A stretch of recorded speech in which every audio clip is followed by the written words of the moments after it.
ایک دن نا ایک نبی پاک کی بارگاہ میں شخص آیا, اس نے کلمہ پڑھا. قبیلہ بنو سلیم سے اس کا تعلق تھا.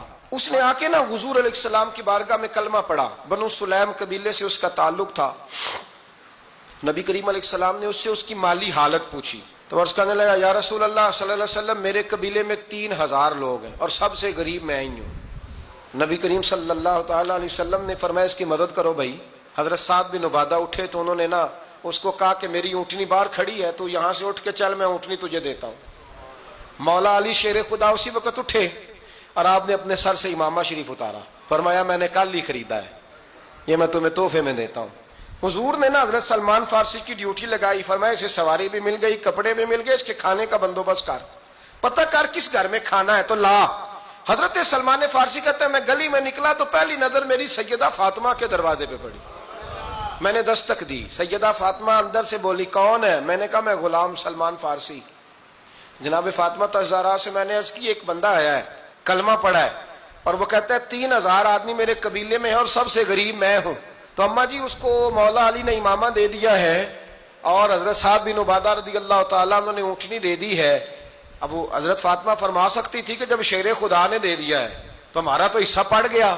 تو فرمانے لگی, بھائی میرے ساتھ کیا مطالبہ ہے بتاؤ, جلدی کرو. کہا کھانا نہیں کھایا اس نے. تو آپ فرمانے لگی کھانا دیتے ہیں. حضرت سلمان فارسی کہنے لگے, اماں جی کھانے میں کیا ہے؟ تو کہنے لگی کچھ بھی نہیں, 3 دن ہو گئے حسن حسین نے روٹی نہیں کھائی, پر بڑا کچھ ہے میں دیتی ہوں. کہتے میں سوچ میں پڑ گیا کہ انہوں نے 3 دن سے نہیں کھایا, پھر بھی بڑا کچھ ہے. پھر بھی ہم نے نا جو کھایا ہے اور باقی کا سالن فریج میں رکھا ہے, پرسوں والا بھی فریز ہوا پڑا ہے, شام کی سبزی آ گئی. کسی نے پوچھا حال کیا؟ کہتا سب سے غریب میں ہی ہوں, بڑا ماڑا بندہ ہوں, رو پڑیں گے, پریشان. کہا بچوں نے 3 دن سے روٹی نہیں کھائی, پر سلمان بڑا دیا ہے میرے اللہ نے, بڑا کچھ ہے. تو کہا اماں جی پھر کرنا کیا ہے؟ فرمایا تو ٹھہر دا میں بتاتی ہوں. کمبل پڑا تھا, بسترا سمجھ لیں, موٹا اوڑھنے کا, کھدر کا. حضرت فاطمہ جلدی سے لائیں. فرمانے لگے یہ پکڑو اور دیر نہ کرنا. یہ ہماری گلی کے کونے پہ نا 2-4 گھر چھوڑ کے تو ایک یہودی ہے, اس کا نام شمعون ہے. وہ اس طرح کی چیزیں گروی رکھ کے یا خرید کے نا تو پیسے بھی دے دیتا ہے, جوں بھی دے دیتا ہے, گندم بھی دے دیتا ہے, سرکہ اور کھجوریں بھی. اسے دے آ, اور وہ جو سامان دینا وہ میرے پاس لا, اور لا کے مجھے دے تاکہ میں جلدی سے اس آدمی کے لیے بندوبست کروں. پتہ نہیں بیچارہ کتنے دنوں کا بھوکا ہے, پتہ نہیں بیچارہ کتنے, اپنے بچوں نے 3 دن سے روٹی نہیں کھائی, لا نہ ذرا. حضرت سلمان فارسی کہتے ہیں میں نے تھوڑا توقف کیا کہ میں آپ کا بستر لے جاؤں, یہ کمبل لے جاؤں. تو فرمانے لگی حکم ہے میرا, وہ جانا پڑے گا.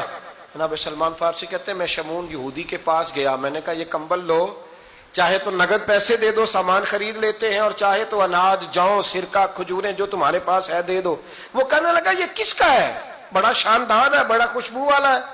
تو کہا یہ مولا علی کے گھر سے آیا ہے, پاک بی بی نے دیا ہے کہ اس کو گروی رکھ لو اور مہمان کے لیے کچھ دے دو. کہا مہمان کون سا؟ کہنے لگے حضور کے پاس آ کے ایک شخص نے کلمہ پڑھا ہے اور وہ مسلمان ہوا ہے اور وہ غریب ہے, اس کو روٹی دینی ہے. تو وہ شمعون یہودی کہنے لگا میں بھی تو رات پڑھا کرتا تھا, تو آج ہی سویرے میں نے پڑھا ہے, آج ہی سویرے پڑھا ہے, ابھی پڑھا ہے. میں بڑی دیر سے حضور آئے تھے پر میری آنکھوں پہ پردہ ہی رہ گیا. مقدر سکندر کا دیکھو کہ پیاسے چلے جا رہے ہیں کنارے کنارے, میں پیاسا ہی مرنے لگا تھا. آج ہی میں نے پڑھا ہے کہ جو آخری امت آئے گی نا, اس امت میں جو رسول اللہ صلی اللہ علیہ وسلم کے قریبی ہوں گے, ان کا کمال یہ ہوگا کہ وہ اپنا پیٹ پر پتھر باندھ کے دوسروں کی مدد کیا کریں گے. یہ میں نے آج ہی پڑھا ہے اور ابھی تو نے مجھے اس کا نظارہ کرا دیا ہے. کہنے لگا یہ چادر بھی لے جا, جوں بھی لے جا, سرکہ بھی لے جا, آٹا بھی لے جا, کھانا بھی لے جا, اور اس طرح کر کے میرے پاس سے نگد بھی لے جا.